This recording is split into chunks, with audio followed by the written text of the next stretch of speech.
Lucy, terima kasih bergabung dengan kami di Suara Surabaya. Tanya prosedur penanganan pasien COVID-19 yang meninggal dunia. Segera hubungi petugas kesehatan setempat dulu, Bu.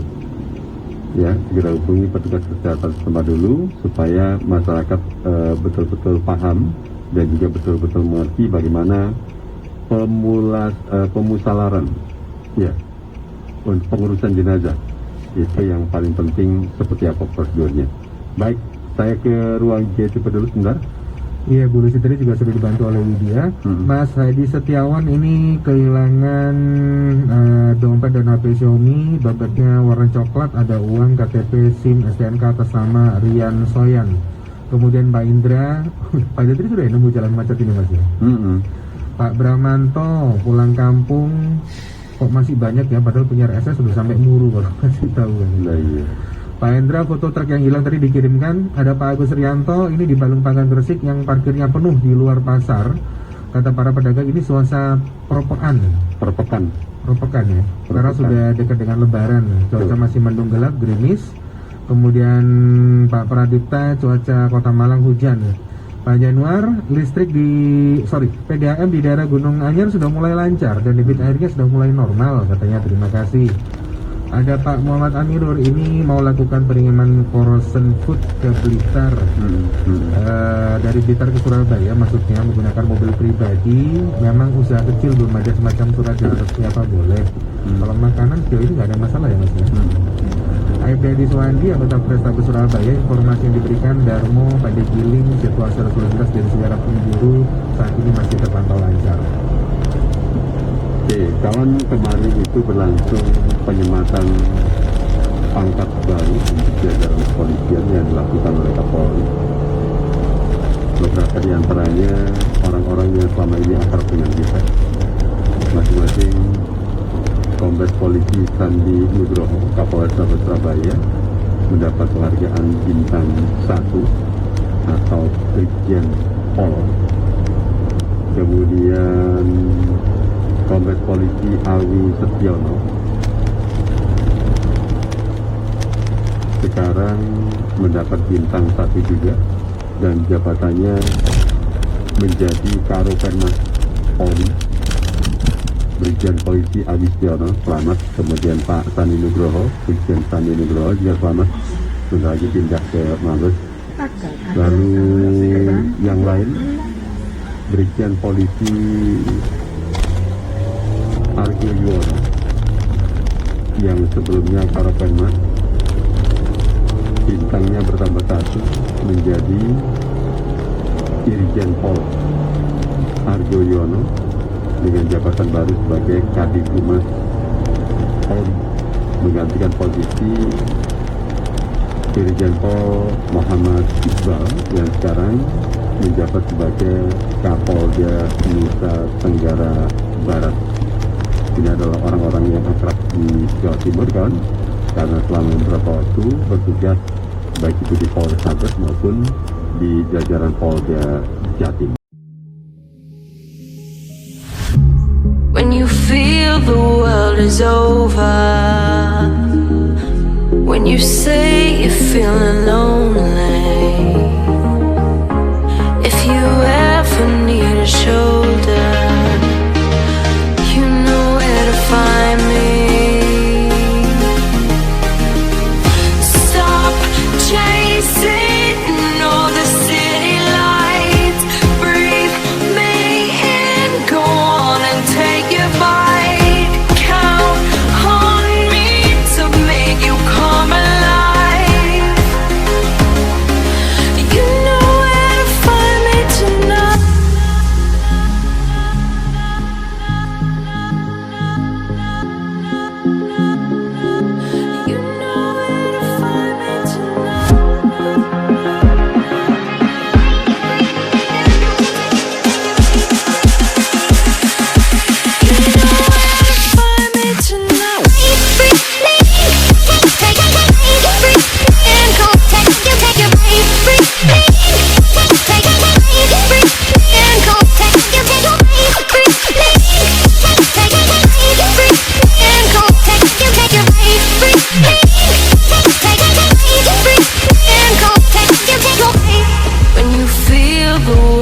is over.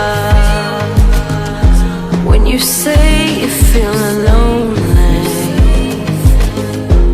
if you ever need a shoulder, you know where to find me. Stop chasing all the city lights. Breathe me in, go on and take your bite. Count on me to make you come alive. You know where to find me tonight.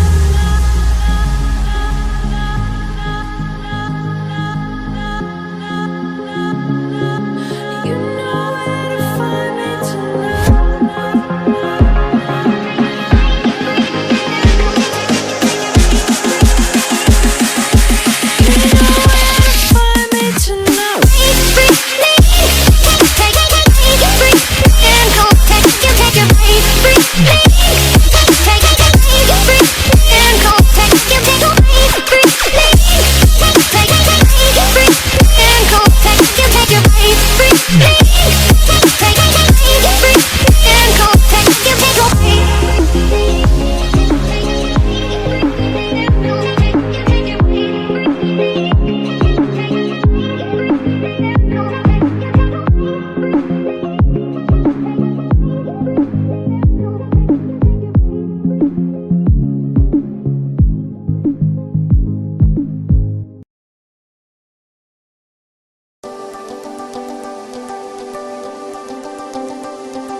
Lintasan Informasi Suara Surabaya.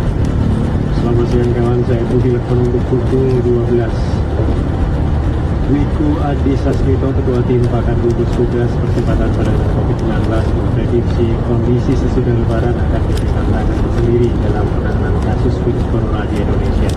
Ini karena masyarakat yang berhasil mudik ke kampung halaman akan segera kembali ke kota sesudah Hari Raya Idul Fitri. Wiku mengatakan pemerintah sudah melarang sholat id dan warga mudik tujuannya menekan penyebaran virus corona. Tapi diperkirakan masih ada sebagian warga yang tetap nekat mudik dan menjalankan sholat berjamaah di masjid atau lapangan. Pemerintah harus siap menggelar testing PCR massal kalau PSBB di Surabaya Sidoarjo Gresik dihentikan. Alasannya kata Windu Purnomo, ahli epidemiologi FKN UNER, untuk menemukan sebanyak mungkin kasus positif di masyarakat supaya bisa diisolasi. PSBB jilid 2 kurang tegas dan ketat. Orang tanpa gejala ODP bisa berkeliaran di tempat umum, berpotensi menularkan banyak orang.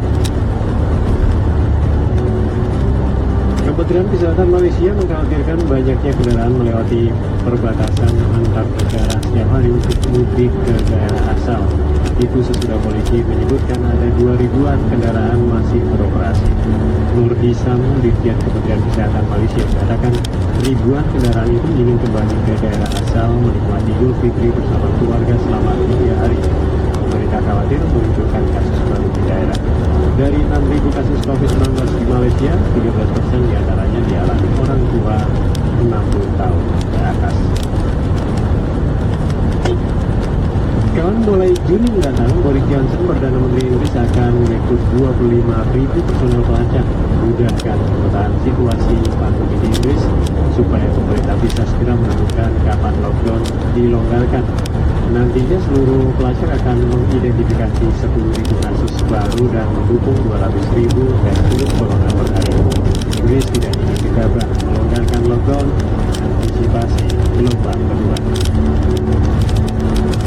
Terakhir dari informasi olahraga, Aris Aduris resmi pensiun sebagai pemain sepak bola profesional di usianya yang ke-39 tahun. Kabar pensiunnya striker Atletico Bilbao ini diumumkan lewat Twitternya kemarin. Aduris pensiun sesudah berjuang menghadapi cedera pinggul. Kabar ini membuat Aduris menutup karirnya sebagai pemain profesional selama 21 tahun.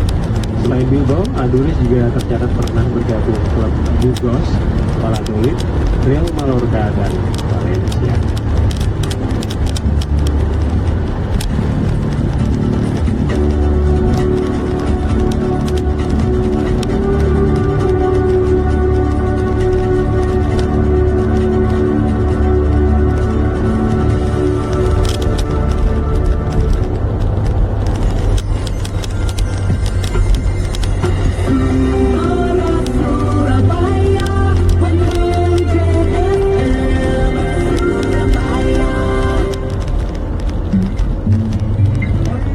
Sehat ala healthy lifestyle.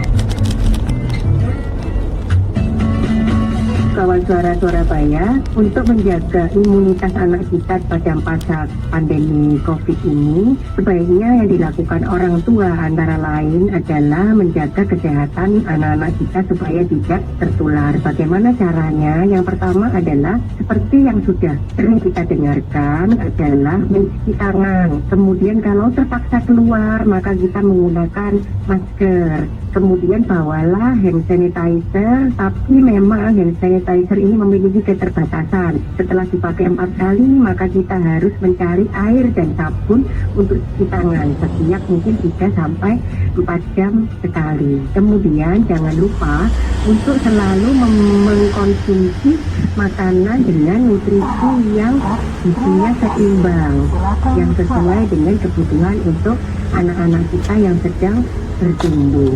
Demikian pesan dari saya, semoga bermanfaat dan kita bisa keluar dari pandemi ini bersama-sama dalam keadaan sehat walafiat dan selalu dalam lindungan Allah Subhanahu wa Ta'ala.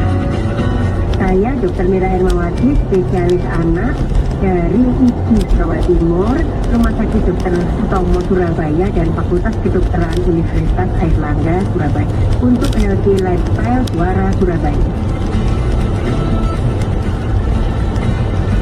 Healthy Lifestyle setiap Senin jam 12 siang.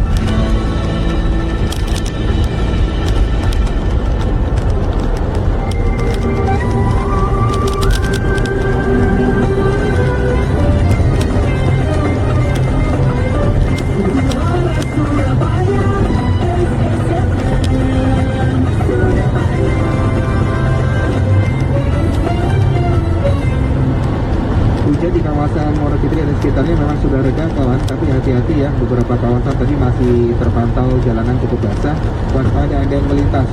Saya Bintang, sekarang menemani Anda kembali di Pelana Kota Suara Surabaya, sekaligus update kalau Anda yang melintas di kawasan Mer, yang dari Semolowaru ke arah Klampis, bagaimana kondisi truk yang terguling. Tadi karena jalurnya tertutup ya, karena truk ini posisinya melintang waktu terguling. Sementara jalur sebaliknya itu digunakan untuk 2 arah. Nah, bagaimana sekarang kondisi di Mer yang mengarah dari Semolowaru ke arah Klampis? Apakah truknya sudah berhasil diberikan atau mungkin justru sudah dievakuasi atau masih ada di posisi seperti semula pada saat terguling? Karena terakhir tadi informasi ada kepadatan yang dari Semolowaru menuju ke arah Klampis. Sementara tadi juga ada truk yang terguling kawan, kalau Anda melihat di jalur luar kota, posisinya itu di Lamongan yang menuju ke arah Babat. Tadi terlihat sudah ada petugas polisi di lokasi yang mengatur, dan seorang kawan yang bergabung tadi menginformasikan kalau sepertinya akan segera dilakukan evakuasi untuk truk yang terguling di Lamongan ke arah Babat. Sementara satu lajur ditutup untuk proses evakuasi, jalur sebaliknya digunakan jadi 2 arah. Ada antrian sedikit tadi setelah yang meluncur dari Lamongan ke arah Babat karena 2 arah yang terdapat sekitar 500 meter antriannya tadi dikabarkan. Mudah-mudahan berangsur-angsur sudah lebih lancar. Nah, tadi waktu saya mengudara sempat juga ada kawan yang menanyakan kekhawatirannya kalau misalnya anaknya sudah kembali bersekolah, bagaimana ya Mas? Apakah ada jaga jarak? Kemudian kan kalau satu kelas itu biasanya ada yang sampai berisi 40 siswa. Memang kawan, sejak kasus pandemi COVID-19 ditemukan di Indonesia, pemerintah itu langsung menghentikan kegiatan belajar mengajar di sekolah dan juga meminta seluruh pelajar melakukan pembelajaran daring dari rumah. Dosen antropologi gender unair kawan, Pinky Saptandari ini juga sempat bilang kalau nanti pada saatnya tiba, jadi para siswa ini saat mereka akan kembali ke sekolah, muncul kekhawatiran dari orang tua tentang apakah anak-anak mereka ini bisa menjaga diri dengan baik dari COVID-19. Dan menurutnya ini adalah jadi PR bagi orang tua dan juga pihak sekolah supaya bisa tetap menerapkan protokol kesehatan, ya, seperti cuci tangan, jaga jarak, pakai masker, dan ini harus dilakukan terus dalam kehidupan sehari-hari meskipun pandemi COVID-19 ini belum berakhir. Nah, memang ada perubahan dari perilaku orang tua sejak anak mereka belajar di rumah.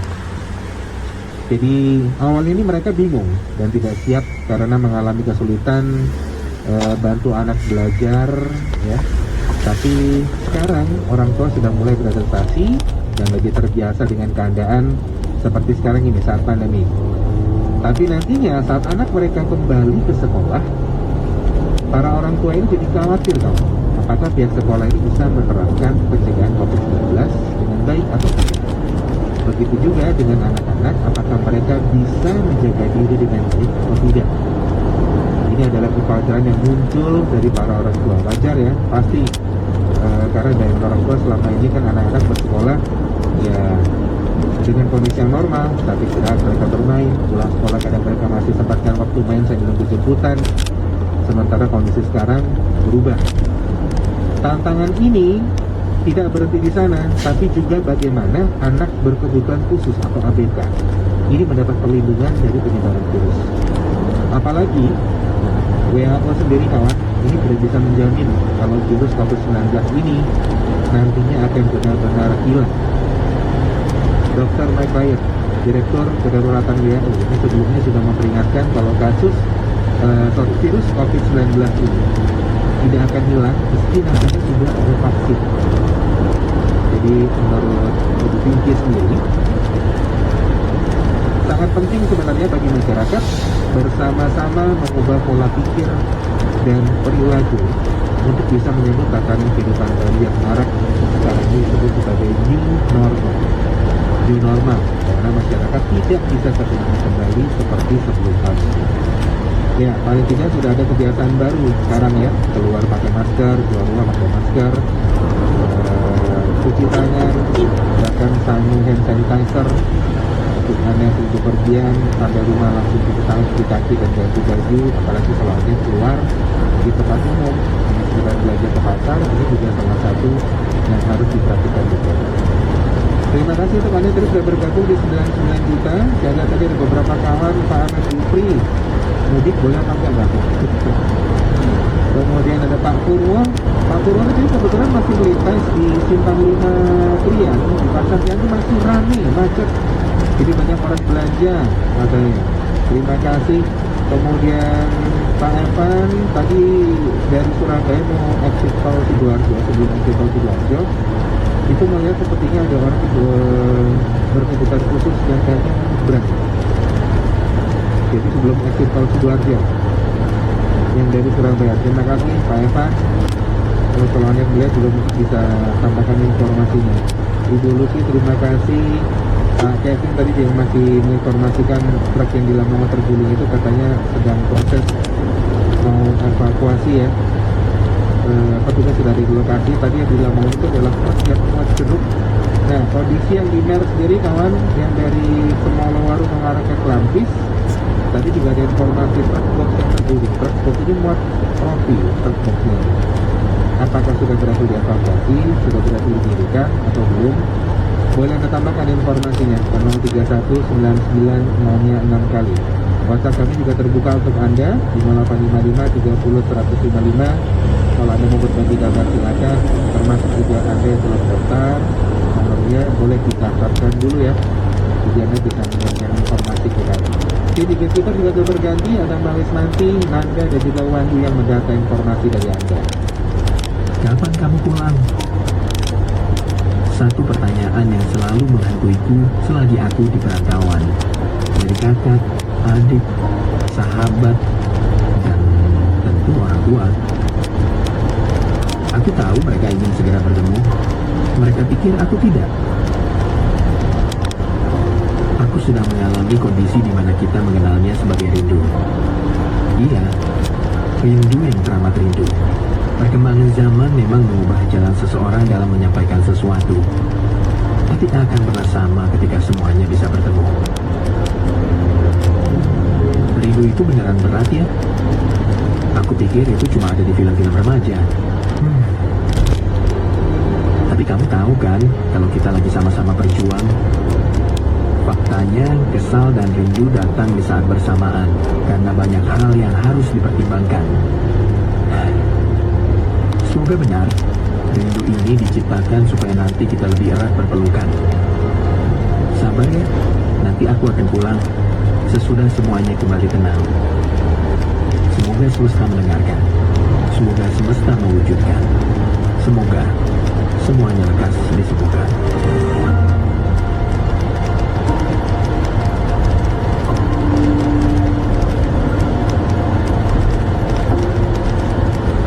Pesan untuk Anda juga yang mungkin kangen, nggak bisa pulang, semoga tetap bisa berhubungan dengan keluarga lewat teknologi ya, telepon, WhatsApp bisa. Suara Surabaya, halo. Halo. Selamat siang Bapak. Iya, Pak. Oke, bisa dikecilkan dulu volume radionya? Iya. Dengan Pak siapa ini? Samuel, Pak. Pak Samuel, silakan. Iya. Itu tadi setelah rest area Sidoarjo, dari arah Surabaya ke Sidoarjo itu, sebelumnya pintu gerbang masuk tol ada apa itu namanya, flanger. Apa itu? Besi dari tronton gitu, Pak. Oh, jatuh maksudnya? Iya, jatuh. Bentuknya apa ini Pak? Bentuknya ya seperti tangga gitu, Pak. Oh, seperti tangga? Iya, Posisi di kanan, kiri, tengah? di tengah. Melintang atau gimana? Melintang. Sepanjang berapa kira-kira kalau dilihat dari dalamnya? Ya 1 meteran lebih lah. Meteran lebih itu kalau kena peluru berarti bahaya, bisa pecah ya? Iya, bahaya. Tadi ada yang kena kayaknya. Wah, Betul. kayaknya ya. Baik, posisi tengah ya. Iya, Setelah rest area Sidoarjo. iya. Sebelum masuk gerbangnya, Pak. Baik, Surabaya ke arah Sidoarjo ya. Iya, Lalu lintasnya lancar Pak Samuel? lancar, Pak. Nah, baik. Terima kasih informasinya ya Pak. Iya, iya, terima kasih. Matur hati-hati kawan ada yang melintas di Surabaya menuju ke Sidoarjo lewat tol. Setelah rest area itu ada besi kurang lebih 1 meter, sehingga posisinya mengesak di jalur tengah. Hati-hati ya, ada yang melintas. Kawan jasa marga mudah-mudahan juga monitor sudah bisa segera evakuasi. Saya jeda dulu ke informasi ringkas, kabar lainnya bisa terus Anda tambahkan. Flash News. Academy Museum of Motion Pictures Museum Oscar resmi menjadi pemenang lelang gaun bunga-bunga ikonis dari film Midsommar. Variety melaporkan lembaga penyelenggara Oscar ini menjadi pemenang sesudah ikut lelang yang digelar Rumah Produksi Film Independen A24.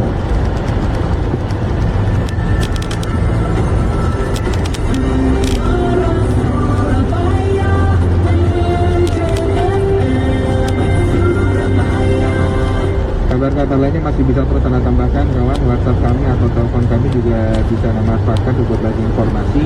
Bukan hanya informasi lalu lintas, kalau juga mungkin ada peristiwa yang sempat Anda amati, boleh Anda bagi informasinya dengan kami. Meskipun masih mendung, tapi sudah tidak hujan kalau di Surabaya. Mungkin kawasan lain ada yang baru turun hujan juga bisa Anda tambahkan. Suara Surabaya, halo. Ji, dengan siapa ini? Pak Hadi, silakan. Iya, ini heran gitu ya. Kenapa? Buat peraturan yang cukup, tapi mereka sendiri tidak taati. Maksudnya Itu yang dilakukan di daerah itu masih membunuh, pakai di flyover jalan tol itu di Tugu Kupang, tinggal dari Tugu Kupang itu kita kiri itu yang mengarah ke Pamjaya itu. Nah itu kan ada kesempatan bertindakan kantor kelurahan Pak itu kan nggak ngerti. Saya bilang berkumpul semua itu nggak tahu apa itu. Ambil bantuan atau enggak? Ya mungkin cuma pada ini sih gerombol itu nggak bisa jarak, nggak ada yang masuk, ada yang ambil masker juga, motor ini pada parkir, ada tempat parkir juga. Ya gimana sih ini? Pastinya kan walaupun ngambil bantuan kan harusnya diatur lah. Saya yakin sudah diatur Pak, saya yakin ada petugas, cuma mungkin ya tahu sendiri masyarakat kita kadang-kadang ada yang susah diatur. Semoga lah ini juga jadi perhatian juga. Iya, tapi ini saya baru melintas di sana itu. Iya. Di Pakistan sih di sana agak padat gitu kan. Kan di Singapura itu juga. Jadi mereka pada gerombol sih, ada yang nggak pakai masker, iya kan? Lalu lintasnya gimana tapi Pak Andi waktu lewat itu? Ya tersendat sih. Ada tersendat. Tersendat ya. Gitu aja deh. Terima kasih Pak Andi. Di Rumah Temu Suara Surabaya. Bu Dewi ya, tadi seperti ada. Iya, Bu Dewi menginformasikan truk yang terguling pas itu di perempatan Mer ke arah puncak Kertajaya itu sudah nggak ada. Oh sudah nggak ada. Alhamdulillah berarti sudah berhasil terevakuasi. Karena tadi sebelum saya duduk di ruang siaran ada kawan yang mengabarkan kalau yang dari Semolo ke arah Selamat itu pada juga. Mer berarti sudah lancar ya. Kalau ada yang melintas boleh tambahkan juga informasi terbaru Bu Dewi. Barusan terputus sayang. Tapi mudah-mudahan sudah lancar yang dari Semolo ke arah Klampis lewat Mer. Saya ajak Anda ke tahun 2003 sebentar ketemu sama Gaide.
live Loren kawan sudah Anda simak komposisi dari Daedu tahun 2003 kalau Anda masih ingat ya.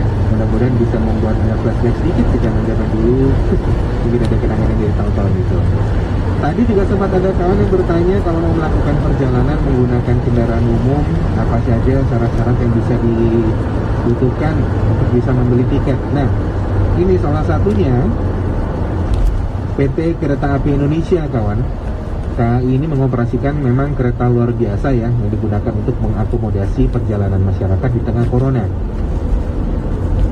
Didi Hartantyo, ini Direktur Utama PT KAI, mengatakan untuk bisa menggunakan layanan kereta api memang ada sejumlah protokol yang harus dipenuhi para penumpang.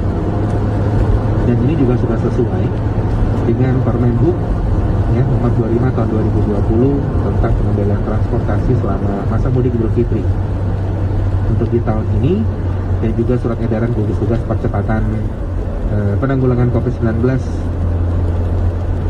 Jadi, 3 kepentingan itu adalah perjalanan dinas, bisnis, dan repatriasi. Jadi, untuk bisa menggunakan layanan kereta api, kawan, masyarakat ini harus punya kelengkapan administrasi, KTP, kemudian laporan perjalanan, serta surat dari instansi berwenang. Selain itu, penumpang juga wajib menunjukkan surat bebas COVID-19. Nah, ini. Jadi harus ditunjukkan ya, wajib menunjukkan surat bebas COVID-19 berdasarkan hasil tes PCR atau rapid test. Jadi kalau calon penumpang tidak memenuhi ketentuan administratif yang tadi disebutkan, dipastikan pembelian tiket tidak dapat dilakukan. Ya, tidak dapat dilakukan. Jadi tiket perjalanan kereta luar biasa ini juga tidak dijual secara online, ya, tapi bisa langsung dibeli di stasiun keberangkatan. Suara Surabaya, halo. Halo, selamat siang. Selamat siang.